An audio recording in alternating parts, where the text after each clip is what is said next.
एक हॉस्पिटल की अगर बात करें, आप लंबे समय से हॉस्पिटल चला रहे हैं तो उसके अंदर आईसीयू भी होते हैं, ओपीडी भी होते हैं, क्या कुछ ध्यान रखना चाहिए सेफ्टी के लिए? अंदर हर बिल्डिंग के अंदर आपको जो है स्प्रिंकलर्स होने चाहिए, स्मोक अलार्म्स होने चाहिए, आपके पब्लिक एड्रेसल सिस्टम होना चाहिए आपका। क्या कुछ आप अपने स्टाफ को ट्रेनिंग वगैरह देते हैं और कैसे मरीजों का ध्यान रखते हैं? देखिए प्रवीण जी, हमारे यहाँ तो हमने जो भी हैं डीएफएस के अंतर्गत हमने सारे उनके मापदंड पूरे करते हुए एनओसीज लिए हुए हैं। हर अस्पताल में एक एंट्री और एक एग्जिट पॉइंट अलग अलग होने चाहिए। स्टाफ है और उनका मॉक ड्रिल कितने दिनों में होता है, उनको क्या कुछ ट्रेनिंग दी जाती है स्पेशली सेफ्टी के लिए, फायर सेफ्टी? हम लोग हर 15-15 दिन में ये मॉक ड्रिल करा रहे हैं अपने यहाँ। दूसरा, हम किसी भी एक कमरे में एक धुआं हल्का सा अगर हम देते हैं तो हम देखते हैं कि वहाँ पर फायर जो है स्मोक अलार्म बज रहे हैं और वहाँ पर हमारे स्प्रिंकलर एक्टिवेट ऑटोमेटिक हो रहे हैं या नहीं हो रहे हैं। नमस्कार, मैं हूं प्रवीण। इंडिया टाइम 24 न्यूज़ में आपका स्वागत है। अभी हाल ही में दिल्ली के साकेत में आग लगी जिसमें 21 लोगों की मौत हो गई। इससे पहले पालम में एक बिल्डिंग में आग लगी थी जिसमें 9 लोगों की मौत हुई थी और साथ में मुंबई में एक आईसीयू में आग लगी जिसमें 4 मरीजों की मौत हुई। इन तमाम घटनाओं के बाद दिल्ली के एलजी ने आदेश दिया कि तमाम जो बिल्डिंग्स हैं, इंस्टीट्यूट्स हैं, क्लिनिक्स हैं, उनकी जांच की जाए और जो भी इलीगल स्ट्रक्चर पाया जाता है या तो उसको सील किया जाए या फिर उसको डैमोलिश किया जाए। एक अस्पताल के अंदर मरीजों के बचाव के लिए क्या कुछ प्रिकॉशंस होने चाहिए, ये समझने के लिए आज हम पालम डावडी रोड पर स्थित एएस मल्टी स्पेशलिटी हॉस्पिटल में पहुंचे हैं और हमारे साथ हॉस्पिटल के मालिक हैं डॉक्टर अतुल अग्रवाल। सर से बात करते हैं। सर को 15 साल का लंबा अनुभव है हॉस्पिटल चलाने का और उससे पहले से ये प्रैक्टिस कर रहे हैं। सर, बहुत बहुत स्वागत है आपका। Thank you Praveen ji. Doctor साहब, इतनी सारी घटनाएं आई जिनका मैंने अभी अभी जिक्र किया, बहुत गंभीर ये मामले हैं। उसके बाद एलजी ने भी आदेश दिए हैं कि प्रिकॉशंस बरतनी है। एक हॉस्पिटल की अगर बात करें, आप लंबे समय से हॉस्पिटल चला रहे हैं तो उसके अंदर आईसीयू भी होते हैं, ओपीडी भी होते हैं, क्या कुछ ध्यान रखना चाहिए सेफ्टी के लिए? प्रवीण जी, ये एक बहुत गंभीर मुद्दा है, ये जो आजकल हम देख ही रहे हैं। और मेरा मानना यह है कि फायर क्लियरेंस या फायर सेफ्टी के जो मेजर्स होते हैं किसी भी इंस्टीट्यूशन के लिए बहुत ज़्यादा ज़रूरी हैं। ये सिर्फ हमें अपनी सेफ्टी नहीं बल्कि हमारे अंदर जो जितने भी हमारे पेशेंट्स हैं, या मैं और इंस्टीट्यूशंस की बात करता हूँ, होटल्स की बात करूँ या किसी भी बात करूँ, तो वहाँ पर जो क्लाइंट्स आ रहे हैं या हमारे जो पेशेंट्स आ रहे हैं उनकी सेफ्टी के लिए और अपनी सेफ्टी के लिए बहुत ज़रूरी होता है।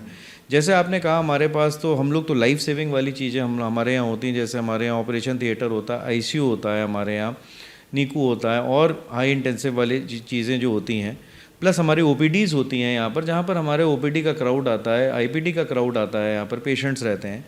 तो ऐसे में दिल्ली सरकार ने दिल्ली फायर सर्विसेज वाली जो स्कीम के तहत उन्होंने अपनी गाइडलाइंस दे रखी हैं, जिसके अंदर हर बिल्डिंग के अंदर आपको जो है स्प्रिंकलर्स होने चाहिए, स्मोक अलार्म्स होने चाहिए, आपके पब्लिक एड्रेसल सिस्टम होना चाहिए आपका, ताकि कहीं पर भी अगर कोई धुआं भी आ रहा है तो वो तुरंत स्मोक डिटेक्टर जो होता है उसको डिटेक्ट कर लेता है और वहीं पर ही जो स्प्रिंकलर होते हैं वो ऑटोमेटिकली वहाँ पर चलते हैं और उसको बुझा देते हैं।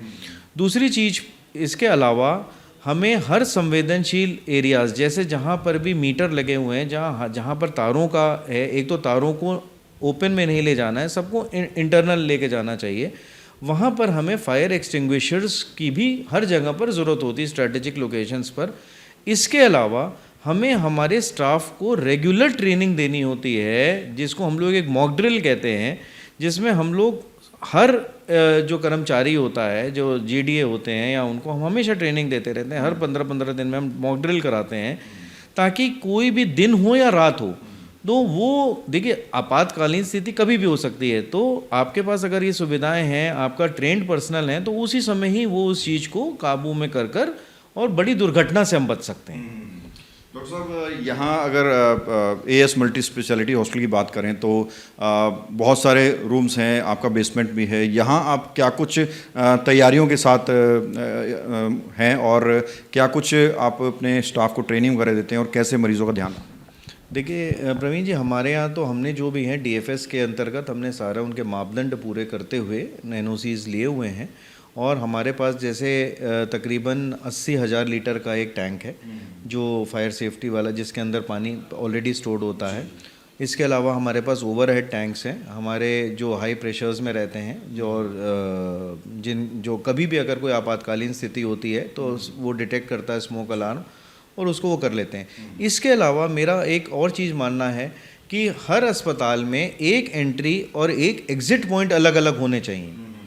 इसका कारण ये है कि अगर कहीं पर भी कुछ भगदड़ मचती है तो अगर एक ही जगह से होता है और वहीं पर ही अगर कोई धुआं आ रहा है या वहाँ पर आग लगी हुई है तो आदमी जाए कहाँ से जाएगा।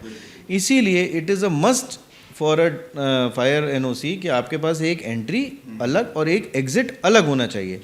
इसके अलावा इनके मापदंड होते हैं कि हमारा जो स्टेयरकेस होता है उसकी जो चौड़ाई होती है वो मिनिमम 2 मीटर के करीब की होनी चाहिए और 2 आपके स्टेयरकेसेस होने चाहिए, साथ में लिफ्ट का भी प्रोविज़न होना चाहिए डिपेंडिंग ऑन आपका क्या है।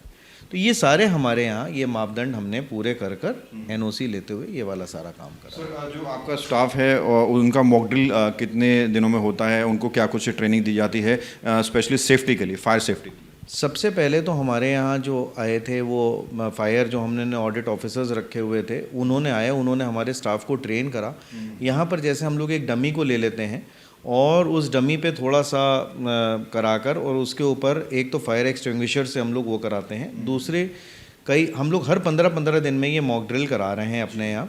दूसरा, हम किसी भी एक कमरे में एक धुआं हल्का सा अगर हम देते हैं तो हम देखते हैं कि वहाँ पर फायर जो है स्मोक अलार्म बज रहे हैं और वहाँ पर हमारे स्प्रिंकलर एक्टिवेट ऑटोमेटिक हो रहे हैं या नहीं हो रहे हैं। कई बार ऐसा भी होता है नहीं हो रहा है तो तुरंत हमारे पास जो बैकअप की जो हमने फायर वालों को रखा हुआ है मेंटेनेंस के लिए वो इसको आके चेक करते हैं। तो हर 15-15 दिन के अंदर हमारे पास ये सारे हम लोग ड्रिल कर रहे हैं। ये जो हादसे हो रहे हैं तब से आपने एक्स्ट्रा प्रिकॉशंस लेना शुरू किया, ये पहले से ही चल रहा है? सर देखिए, ऐसा है, इन हादसों के बाद ये जो चीज़ सबसे पहले आई थी, ये 2-4-5 वर्ष पहले जो आई थी, तो हमने उस हादसों से और सबक लेते हुए उसके बाद हम लोग एक्स्ट्रा प्रिकॉशंस लेके चल रहे हैं। हालांकि बेसलाइन वाले हमारे पास एक्सटिंग्विशर्स पहले भी थे, स्प्रिंकलर्स पहले भी थे, लेकिन उसकी मेंटेनेंस और उसकी समय समय पर जो मॉक ड्रिल होती है ताकि हमारे सिस्टम में कोई कमी ना आ पाए, ये हमने इन दुर्घटनाओं से सीखा है कि हमारे यहाँ ना हो। सर, ये तो आपने बता दिया कि हॉस्पिटल में क्या कुछ प्रिकॉशंस बरत रहे हैं, क्या कुछ तैयारियां, स्टाफ कैसे ट्रेनिंग देते हैं।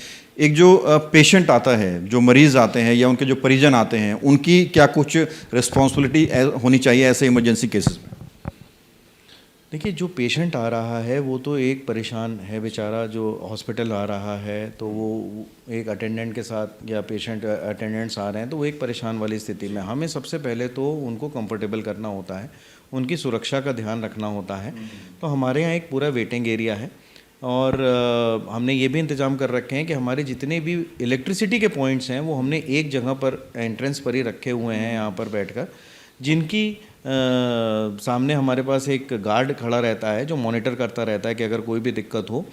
और साथ में अगर आप कहें पेशेंट की क्या पेशेंट को क्या कुछ कैसी सूझबूझ से काम लेना चाहिए इमरजेंसी में जो इस तरह की घटनाएं होती हैं? देखिए, हमारे यहाँ अगर ये जैसे हम लोग के कोड अनाउंस होते हैं कि code red, code blue, code चाहिए, तो जैसे हमारे जो पब्लिक एड्रेसल सिस्टम होता है जिसको हम लोग पीए सिस्टम कहते हैं, जिसमें हमारे रिसेप्शन पर बैठे बैठे ये सारे फ्लोर्स पर और पूरे हॉस्पिटल में आवाज़ गूंजती है, तो हम लोग उस कोड को अनाउंस करते हैं। जैसे अगर भगवान ना करे कहीं पर भी अगर फायर का हुआ है तो हम उस कोड को अनाउंस करेंगे। तो चूंकि हमारे स्टाफ ऑलरेडी ट्रेंड है तो उसमें उस पर्टिकुलर फ्लोर का या उस पर्टिकुलर एरिया में जो काम कर रहे हैं वो तो वहाँ तुरंत भागेंगे ही, साथ में और एडजॉइनिंग फ्लोर से भी और पूरे अस्पताल से जो बंदे हैं उस वहाँ तक पहुँचते हैं पब्लिक पीए सिस्टम के बाद, और सब मिलजुल कर एकदम से उस चीज़ को सॉल्व करते हैं। साथ में हमारे पास जो फ्लोर मैनेजर्स हैं जिनको हम लोग मेडिकल सुपरिटेंडेंट या डिप्टी मेडिकल डीएमएस कहते हैं, ये या जो हमने काउंसलर्स रखे हैं, ये पेशेंट्स के पास जाते हैं समय समय पे कि आपको, क्योंकि हमको यहाँ पर एक कॉमन जगह पर गैदरिंग करते हैं, अगर कुछ भी हो जाए वहाँ से हम फायर एग्जिट के हमारी हर जगह साइंस लगे हुए हैं कि अगर फायर होता है तो एक जगह गैदरिंग होती है और वहाँ से हम कैसे निकलते हैं, ये सारा हमारे पास फ्लोर टू फ्लोर हर जगह नक्शा बना हुआ है। बहुत बहुत शुक्रिया सर ये तमाम जानकारी देने के लिए। Thank you. तो ये हमारे साथ डॉक्टर साहब थे। हमारा मकसद ये रिपोर्ट दिखाकर सिर्फ ये नहीं है कि हम हॉस्पिटल की आपको तैयारियां दिखाएं, बल्कि एक अवेयरनेस के तौर पर भी हमने आपके सामने ये रिपोर्ट पेश की है। जितने भी हेल्थ केयर से जुड़े स्टाफ हैं, इस रिपोर्ट से यकीनन उन लोगों को काफ़ी कुछ सीखने और समझने को मिलेगा। कैमरा जर्नलिस्ट प्रशांत साथ, प्रवीण, इंडिया टाइम 24 न्यूज़।